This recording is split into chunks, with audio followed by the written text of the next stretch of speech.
السلام عليكم ورحمة الله وبركاته. عشركم عشرك اللحاد MS Excel 2016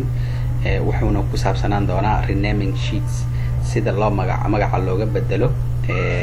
sheets كان محوها بوجا هو كاغا فرن MS Excel قرروا قلنا تسأل عن هذا بوجا إنه فرن حلا sheet 1 sheet 1 عرفنا إنه مجا كبدله مركو حسبنا يا وحنلاقي هاي right click أنا دينا عملية موس كان تابنا يا أما هدي اللابتوب استعماله جيس كيس ميديك ينتابنا يا مركان تابت بوكس كان أصوب حاجة بوكس كان كسرت هالك أو حكوا قرن rename حاجة كفيل rename كاسن توجينا يا مركان توجيو قاب كسي إنه قناة سا هران قرال كجب الله يا مرك تسأل عن غيب تنور حلقة يا با إنه يبوك يتسيهين 10 lessons اللي okay lessons okay وكا هدي مد كلا إلى سعة تسأل عن sidoo kale ayadana sheetka kale taaxiga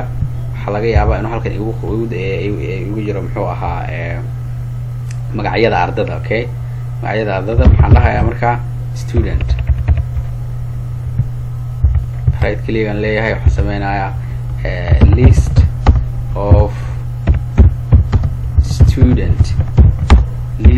of student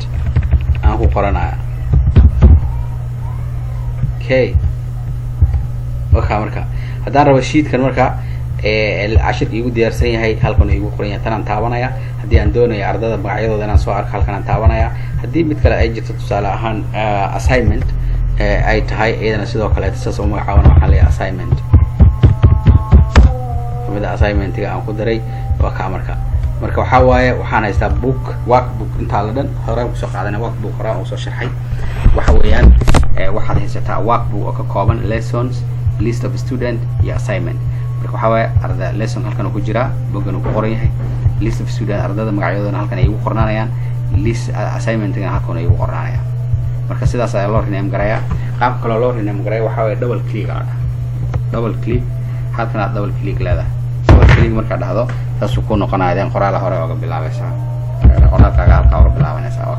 so double click-gaas iyo right click-gaas lagu bedelaa ashirka halkaas ku soo gabagabeynaa. Assalaamu calaykum waraxmatullaahi wabarakaatuh.